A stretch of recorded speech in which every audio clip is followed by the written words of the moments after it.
in Pakistan, particularly in public listed companies.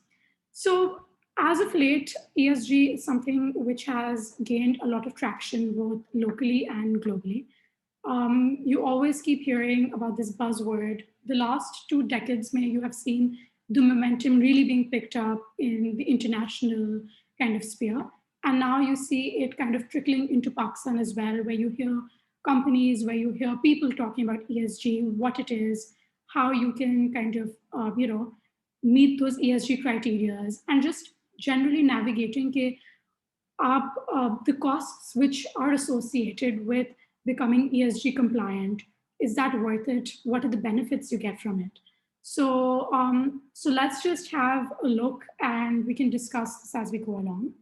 So as a way of introduction, I'm Aisha and I work at Laxon Investments in the venture capital team.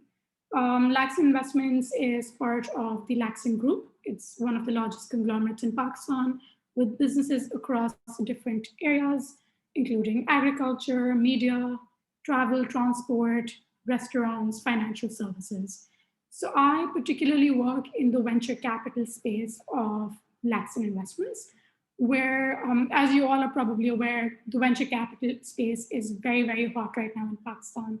A lot of activities happening, a lot of new companies are coming up, a lot of international and local investments are being made in these companies. So I work with the startups on ground, work with our current portfolio, and then work with new companies in this space, evaluate them, look at their value proposition, and then lead the deals towards execution. Alongside that, Laxon Group and Laxon Investments itself has also been kind of trying to focus a lot more on ESG, trying to look at ways in which we can be more compliant as a company and as a group.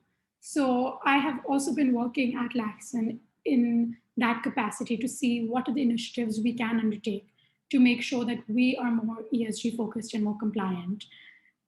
Some of the innovative kind of initiatives we have taken is, we have gotten our investment professionals kind of qualified by the United Nations PRI, which is the Principles of Responsible Investments.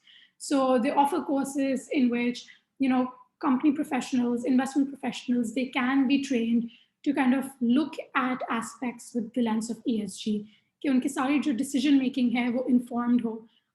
Amongst the different asset classes that we do have, we're looking at our portfolio companies, we're looking at the public listed companies with the lens of ESG to see what is the impact of that company, both on the environment, socially, etc. We have also kind of devised an ESG scorecard, which we have been using since 2020. Wahan we have looked at some of the key metrics which we think are very important for ESG. And while ESG is something which has been growing in Pakistan, there's still a lot which is left to be defined. There's a lot of uncharted territory in that area. So we're trying to navigate it to see how can we be a little more focused on ESG. The companies we work with, encourage them कि वो ESG focused हो, to bring that awareness as well. We've also been monitoring our ESG performance over the last 3 to 4 years, jahan we have been kind of documenting what is our carbon impact, what is our carbon footprint, trying to offset it, become carbon neutral. We've also implemented measures within the office to ensure that all the employees, there's fresh air, there's clean air, in terms of the paper usage. We are trying to encourage these small kind of initiatives, just because even though these small things seem like a trickle, they do have a larger impact. So we are trying to encourage and teach all the employees to be a little more mindful about what is their individual impact on overall company. We've also revisited our social policies, have a look at them, update them according to the need of the hour, the need of the day, to see everyone is protected. We're giving the equal opportunities. We have the diversity there. And we've also actually ventured out. I've led the led the negotiations to have partnerships with international companies so that they can teach us about ESG, how we can become more ESG compliant within our own industry. One organization we're working with is the ESG Foundation, which is a UK-based foundation. I'm also working there in the working committee for corporate governance to see how we can have a framework, a holistic framework, which reconciles all the different aspects of corporate governance and the gaps which are there and address them. We've also joined the Women Empowerment Principles, which is a UN-sponsored organizations to ensure we are compliant in that aspect as well. So we've talked a lot about ESG, and just in terms of like to just give you guys an overall insight, okay, how big is this space and why should we really care about it? In 2018, the ESG investments, the size by BlackRock was estimated to be 5.4 billion. It's estimated to go up to $50 trillion in 2030, which is not that far off, really.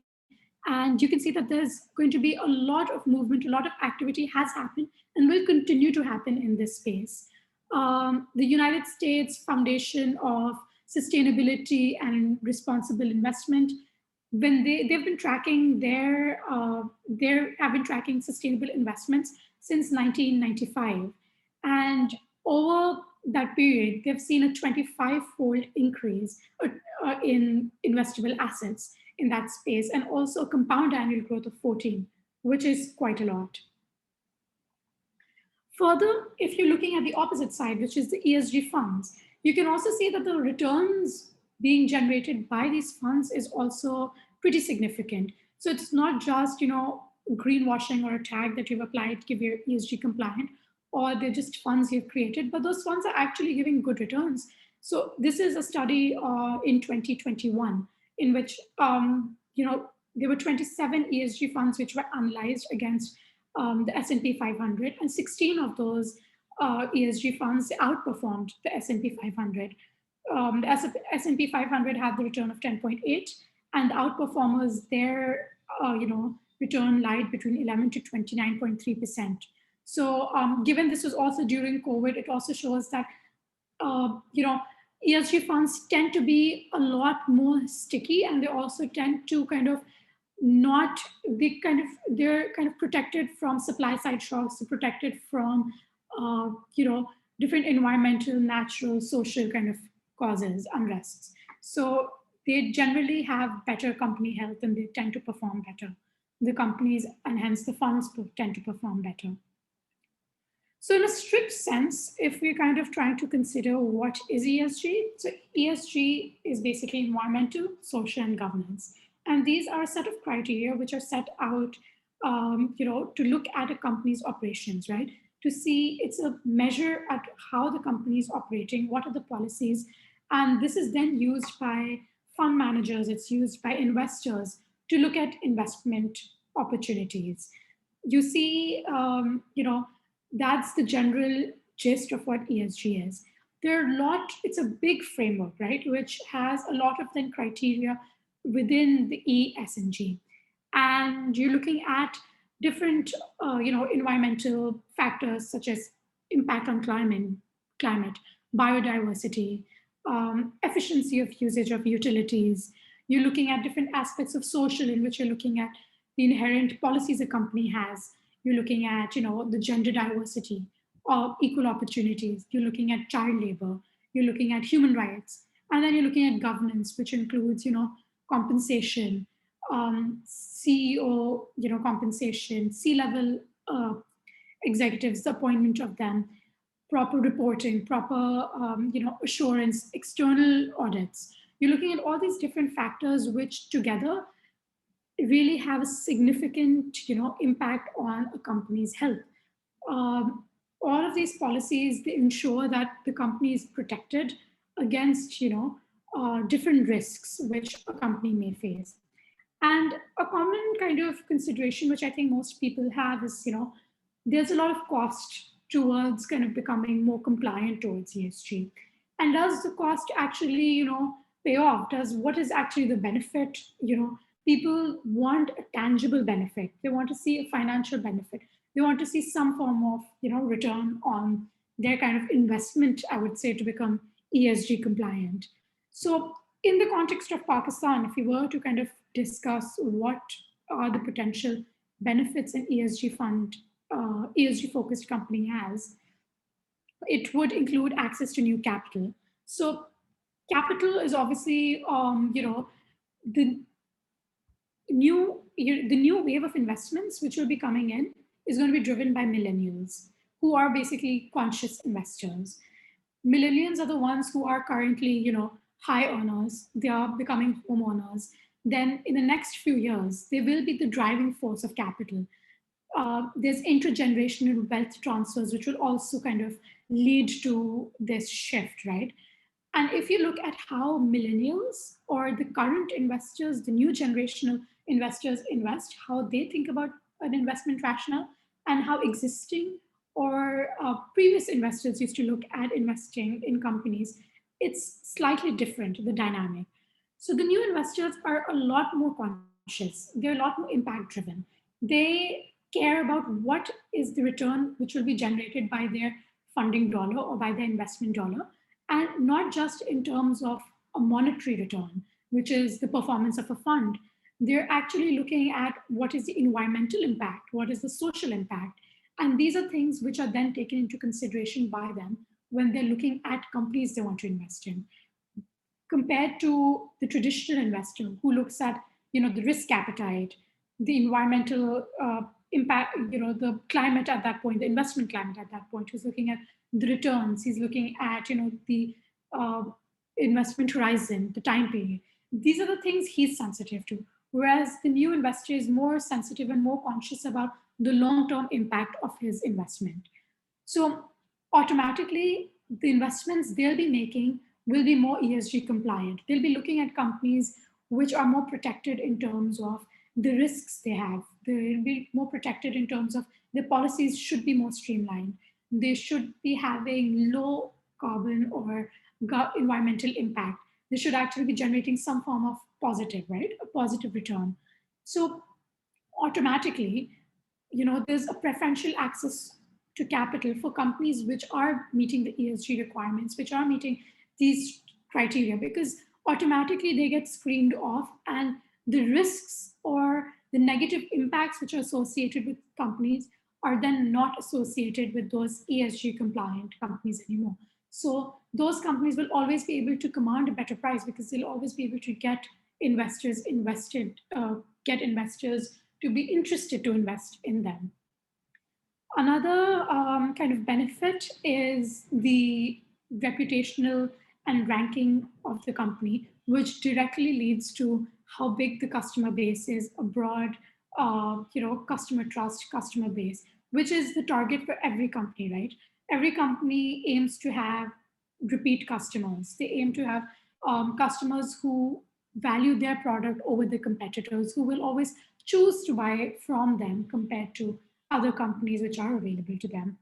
And it takes time to build that form of trust, that relationship with customers. And one way to ensure that is if they have a good reputation, consistent, they're never kind of getting that bad press, they're never getting that bad media about how, the negative impact, they're not getting that negative publicity.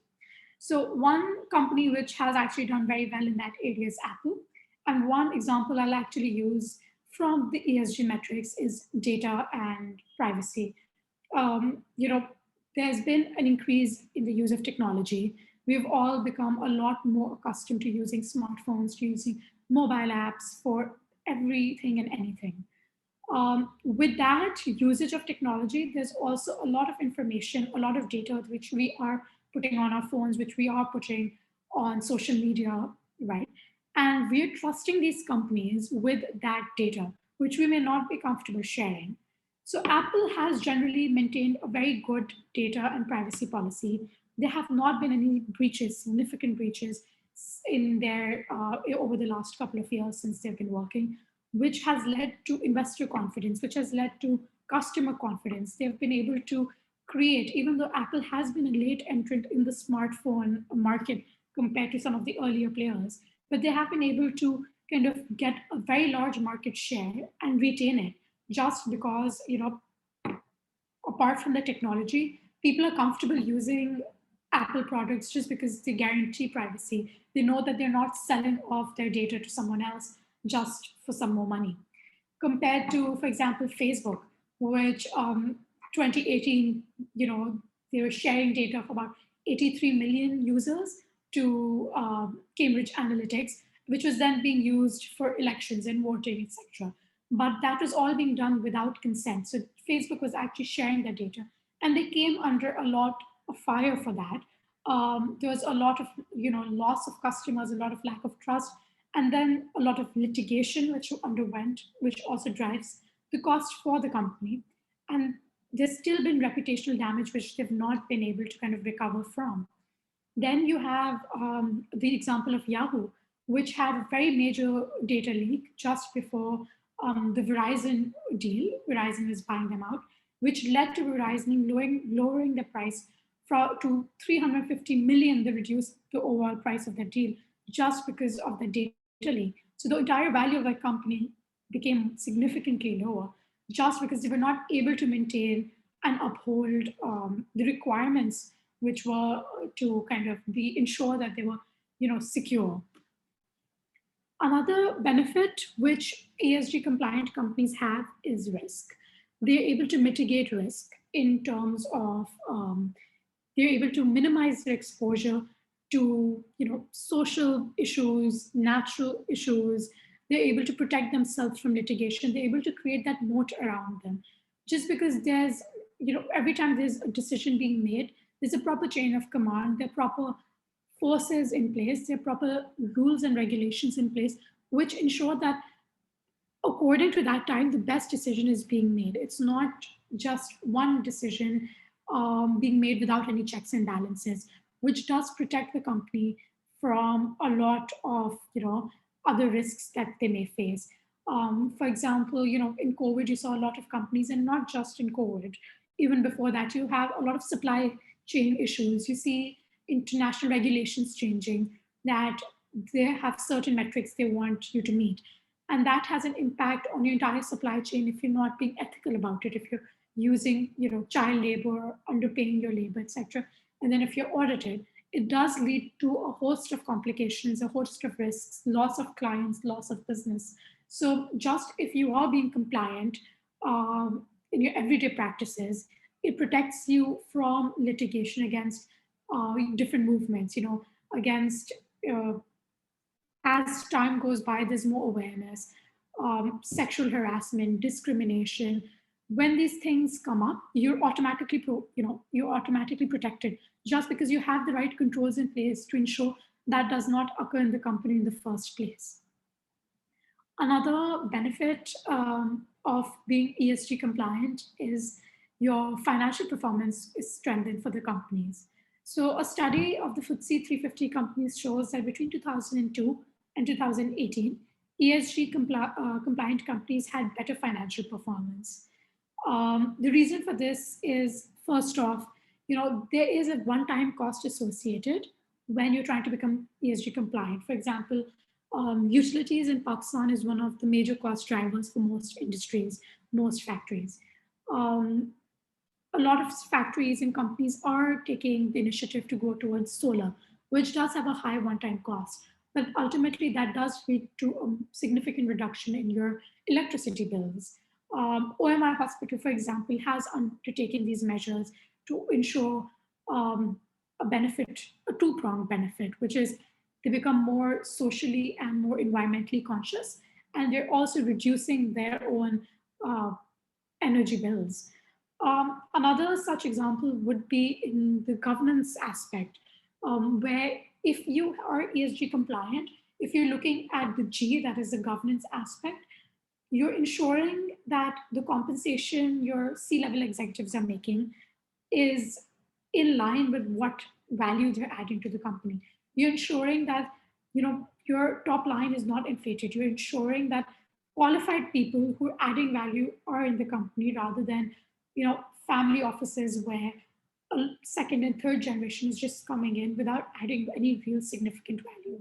So that's very important for companies to look at. So you need to have fresh set of eyes. You need to have a different perspective, just so that when you're looking at decision making, when you're looking at a new project, it's very helpful when there's someone with a different background, a different kind of experience comes in, and they'll be able to see things and point out things which you cannot.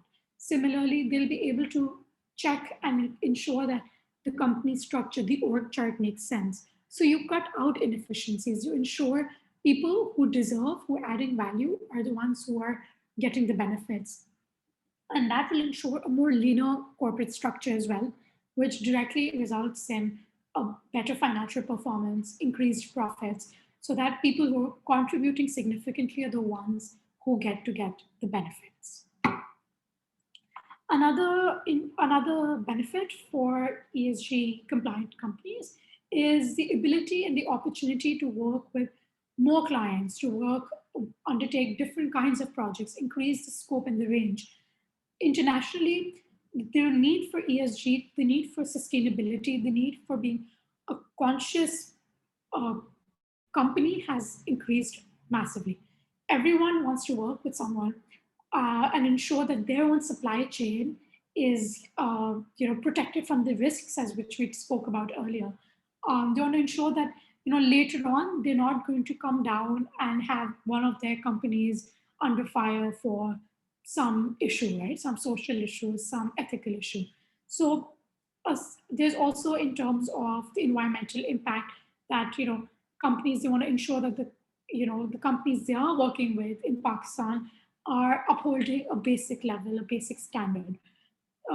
So that is a requirement for many companies to work with international clients, to work and uphold those criterias, to be able to get those certifications, which a lot of clients also require. So just being, compliant will enable you to get a lot more business, to get a lot more interesting and exciting opportunities as well. So that's the benefits which companies see. Now, on the opposite side, how investors or fund managers are undertaking ESG investing. What is ESG investing, and how do they make a decision about which company they want to invest in? Is it ESG compliant? So ESG investing is essentially a strategy where the fund managers are looking at companies. They're investing in companies which have a defined social, economic, social, environmental, and governance standards, and they're meeting those criteria. And by investing in those companies, what investors are able to achieve, or fund managers are able to achieve, is that they're able to support sustainability. They're able to support in responsible behavior without having an impact on performance. Because at the end of the day, investors also care about the returns. They don't just care. They're not just focused on if the impact. They also care about the return. So in terms of the return, like portfolios which do look at ESG and which have sustainable investments, they do tend to perform better in the long run than those which do not. So a study by Morningstar, which is a US financial services firm, I found that over a period of 10 years, 80% of your blended equity funds, which invest 80% of them outperformed traditional funds, the 80% which were investing sustainably. Similarly, 77% of ESG funds that existed 10 years ago have survived, compared to 46% of the traditional funds, which indicates that funds which are more ESG compliant, funds and companies which are more ESG compliant, they tend to perform better in the long run. The investment horizon for ESG funds and for ESG companies is longer. And ESG investors are also mindful of this fact that they're not going to just get a very quick return. They have to capture the outsized returns, because it takes time for when a company undertakes those costs to become more ESG compliant, when they're undertaking those kind of initiatives, it takes some time for it to pay off. So investors are not going to be scared off just because of one quarter of lower returns. They're looking at a longer term game, which is also what happened in the start of this year, where Nasdaq, you saw with the interest rates rising, the tech correction, you saw a lot of people being uncertain about whether they should be investing in ESG funds. But there's still continued inflow in ESG funds globally, despite these fears, just because it, that is how the industry is evolving. It is the need of the hour, it is the need of the day, and they are protected from the downside risks, which do come in as well. So investors know this, so they're not scared off by a quarter of lower returns because they're in it for a longer term horizon, a longer time period as well. So when you're looking, when as a fund manager, you're looking at ESG, you're looking at the general wider framework of what falls under ESG. So the different environmental factors, social factors, and governance factors that you are looking into. Environmental factors, they include climate change, they include greenhouse emissions, resource depletion, waste and pollution, water and energy, deforestation, biodiversity. In the social aspect, you're looking at opportunities like, is there equal opportunities, health and safety conditions, child labor, modern day slavery, human rights, equal pay, gender diversity. All of these things are very important. And then the governance, you're looking at things like, is the board diverse enough?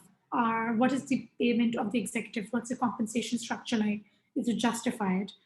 What form of bribery and corruption is taking place? What is the taxation strategy? Is there independent audit being done? These are all different kind of factors which are, looked at or considered by, which are considered by ESG funds, which are considered by ESG fund managers as well. And these are very important, um, factors. And something which is interesting to note is that when looking at ESG companies and deciding whether a company is ESG compliant, there isn't just one metric or one list or a checklist, essentially, which fund managers are looking at. There are different kinds of ESG funds, right? So some ESG funds, they have a mandate which is that they are more environmental friendly or they're more climate focused. Some are more social focused. Some are just, overall ESG funds. And then there are other funds as well, which have a focus on, they allocate about 30% of the companies, of the investments should be in ESG compliant companies. The remaining can be in the overall company list. But they're different. So each of these funds, it depends on the mandate, uh, on which basis the fund manager chooses what companies come into it. But there's no black and white in that area. So a lot of times, if you're looking at an industry which is typically not ESG compliant, for example, the mining industry is not typically an ESG compliant industry. If you look at it, from an overview, right? That's not something you would expect to fall under an ESG fund.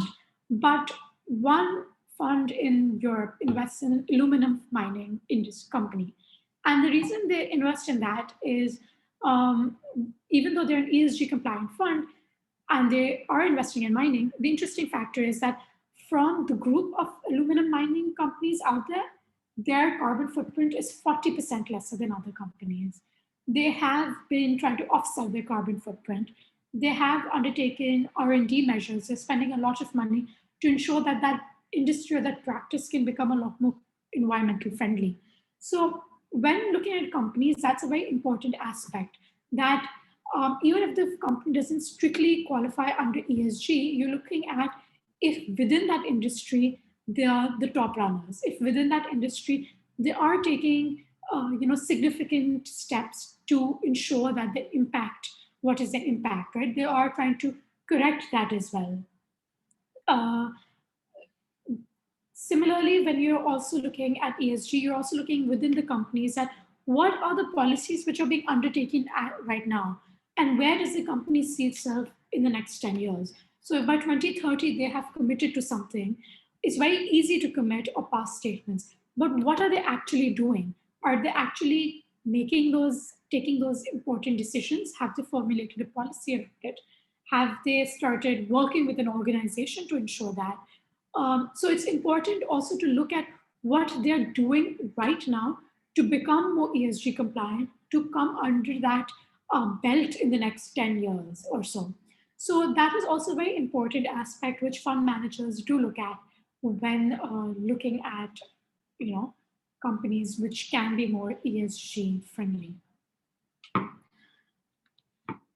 Then you also have, stocks which are being based, as I mentioned, on the governance practices. Like, what are the practices they're taking?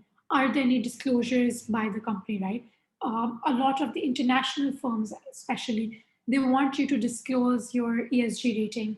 They want you to disclose a report, and not just information which is required as a listed company, which we publish anyway, but actual numbers, actual statistics, actually gauging what the impact, your impact is, how you're offsetting it, what is the impact on the environment, what are the different kind of factors you're associating with, engaging with, and what that leads to. So it's important to look at those factors as well. It's also to look at those disclosure practices and look at ESG scores. Internationally, you have scoring agencies which actually come into play. They'll value your company, and how they'll value and score your companies according to the information which is available. The more transparent you are and the more open you are, the more likely it is that investors will trust you. They will trust that you are investing. They'll trust that you are more compliant. That even if you're not necessarily, at the benchmark of ESG compliant, you're trying to get there. So you can showcase that by the policies that you're undertaking as well. Another kind of thing which fund managers typically use is an ESG scorecard. So while the prevalence of that is quite a lot internationally, locally, that's something which is still being worked on. As I mentioned, we at Laxon have formed an ESG scorecard, which we are actively looking or using to look at across our asset classes. So we look at our VC companies through that lens. We look at our PE companies through that lens. We also look at our asset management business through that lens, just to see that can we take the best decision given the circumstances, knowing what ESG is. So we do rank the companies we work with as well, and companies in the Pakistan Stock Exchange as well. Oh, so we have ranked them. So for example, in VC, while that's not a requirement for VC to just invest in diversity or impact-driven startups, we do try to see what value add what is their value add, what is the contribution of that company, and then once we become investors in them, how can we guide them to become more ESG compliant, to become more socially responsible and more sustainable? Because ultimately, that does not just have a reflection on us as investors, it has a direct impact on us in terms of the returns we'll generate, because the company will only be able to do well in the long term if they are sustainable, if they are compliant. So one interesting thing which I found was, besides a scorecard which just looks at all the different metrics, which even we listed a few slides earlier, and there are a lot of different metrics which are available online as well. A lot of scorecards available, a lot of groupings of ESG, what comes under the E and the S and the G. This was something interesting, which is highlighting the companies, industries, and sectors by the overall ESG score that they may have. So over here, the purple companies are typically those which have a higher ESG score, and purple have the lower ESG score, and have a higher ESG score, that is, they're more compliant. So IT sector is generally, technology sector is more compliant. You see a lot of investments in ESG funds, a lot of companies which invest in are technology companies as well. But as the point I mentioned about the aluminum industry, it's interesting to see that how funds and how companies can, within their own industry, which is typically thought out to be, completely anti-ESG or not compliant, how they can work towards ensuring that they can increase their impact. So they can increase the impact and reduce the negative impact they have, and kind of lead that change within that entire industry, um, you know, to ensure that, you are taking those decisions, and then that influences everyone else in that industry to also um, take those decisions as well. So, yeah, I hope that kind of shed some light upon ESG and why companies should care about ESG, and how investors and fund managers look at ESG as well. So, if there are any questions, we can discuss them now. There's one question in the question and answer box. Can you see it? Yeah. So,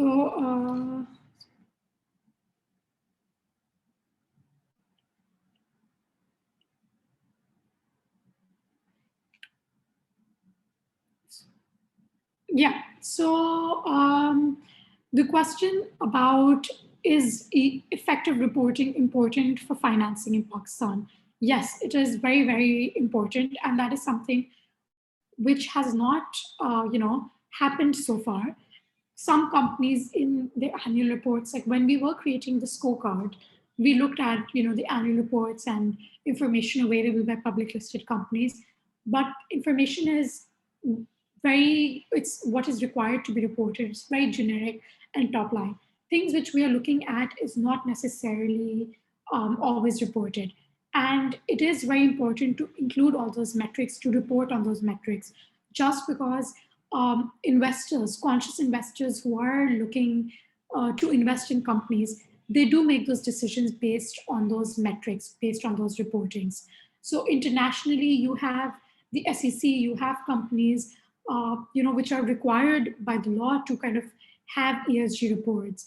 For example, we at Laxon have started having an internal ESG reporting, sustainability reporting procedure, where we are creating a whole document where we're just reporting on what the carbon footprint is. We're calculating all of these different metrics and including that. And then we're comparing them year by year, because it's not just something important for financing, it's also important for a company's growth to see where they were in 2018, where they were in 2019, where are they now, and how are they growing. It will help you identify those trends. And if you have that positive trend, that is something which is going to be useful for financing as well, because you can show that to investors. That can be seen that even if they're not at the ESG benchmark, they are consciously year by year getting there. So I hope that answers the question.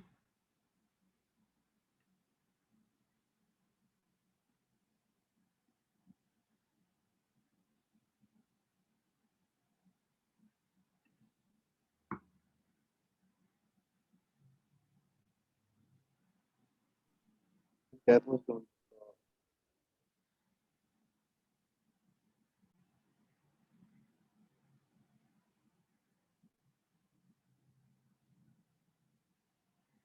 There's another question. Yeah.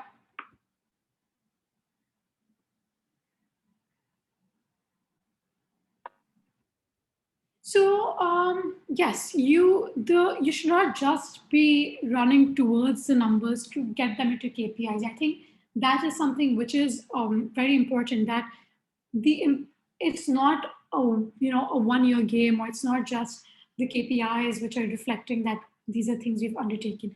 It has to be long term changes. It has to be long term impact, because I mean, yes, organic sustainability is important, but there also has to be at the same time a conscious effort to become more sustainable and become more conscious about the decisions you're making, the structures you're undertaking within the company.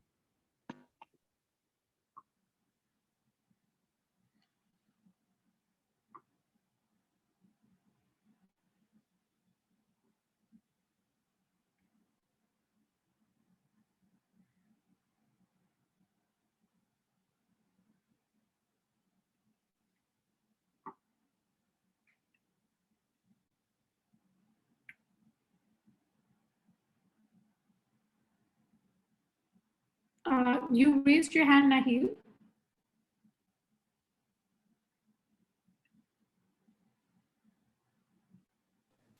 Sorry, I just lost the internet connection. Am I audible?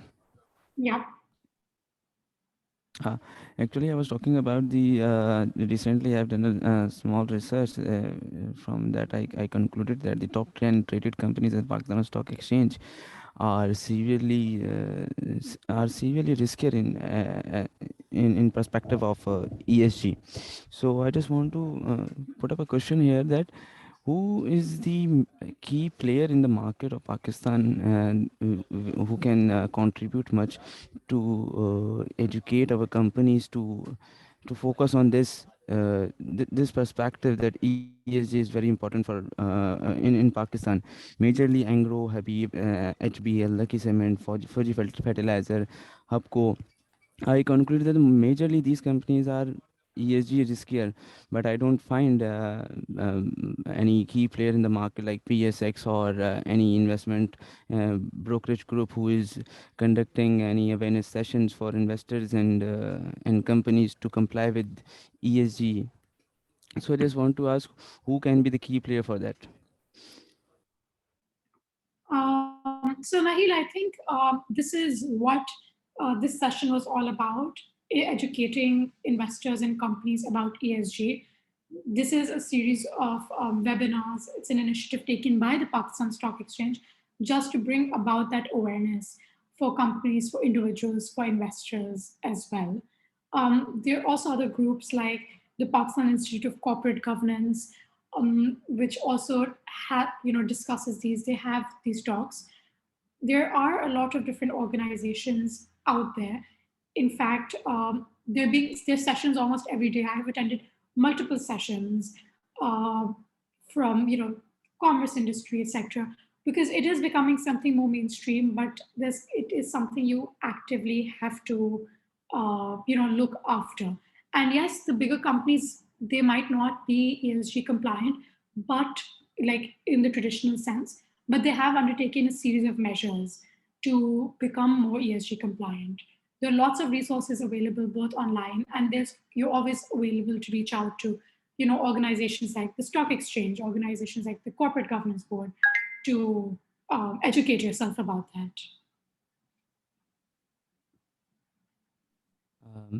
Can I put up a question again?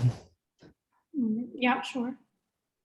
Actually, I just want to emphasize on that almost top 10 trading companies in Pakistan Stock Exchange hold the 50% of the market capitalization, and they are severely riskier than what message they are giving to these small companies, what message they are giving to the investors to come in the market. But I don't find so much compliance of ESG in Pakistani market. So I just want to emphasize on that we in Pakistan, we are far behind. We are lacking so much in perspective of awareness uh, for our investors and for our regulatory bodies like PSX. PSX itself is not too much ESG compliant. I research on that as well. So I just want to emphasize on that we are far behind in that. I think that's something that has been recognized, that we are behind that, which is why there are active measures being taken to ensure that companies, individuals, everyone can learn about ESG and become more compliant. So we should appreciate, the measures which are being taken and support that, and in our own right, see how we can make a difference, even if it's a small company, how we can do that for ourselves.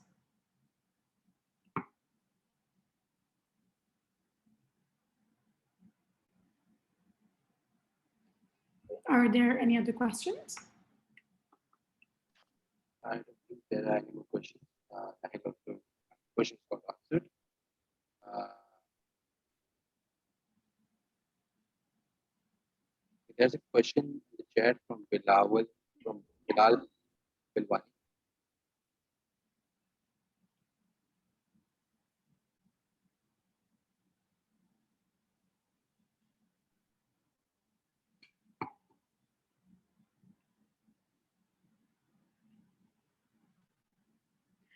So, in terms of the terminologies, I think, again, it's important to first educate yourself about ESG. So the terminologies are not, I feel, that daunting. It's just once you research on ESG, you learn what it is, and then you attend some of these webinars, you attend some of these own sessions, like you have sessions where industry focused sessions, that what is the impact of ESG or how you can be more sustainable in different sorts of industries.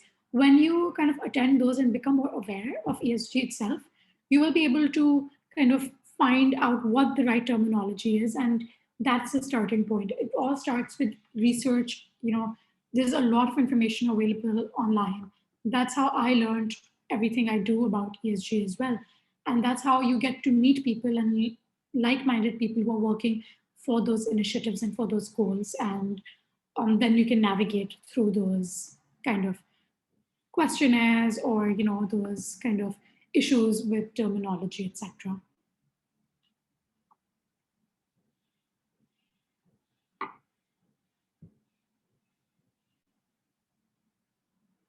So the cost of any company to implement an ESG framework, I don't think you can ballpark it, because it's very, very specific to the industry, right? A company which is a mining company, the costs to become ESG compliant, it's extremely high to offset that carbon footprint, to change how they use the water, how they choose the chemicals. So it's very, very different. For example, for a tech company, it is not that high, because they don't have that much impact directly, right? If they're using technology, if they're using, they don't have that many resources on the ground and not using enough fuel, etc. So the cost for that is much lower. So it does, depend industry to industry. So there's no right way to ballpark it or even come up with it. Each company within the industry has to look at its own set of challenges, because within the industry as well, some companies are doing things a certain way and some are not. So it all comes down to that.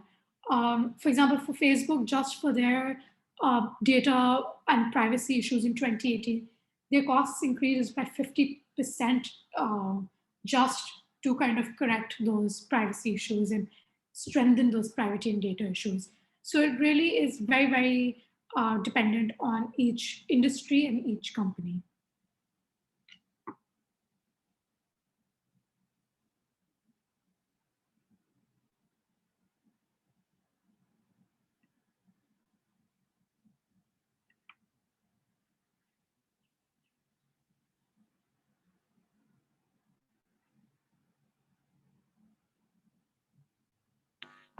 I think if there are not many questions, we might end it. Aisha, what do you think?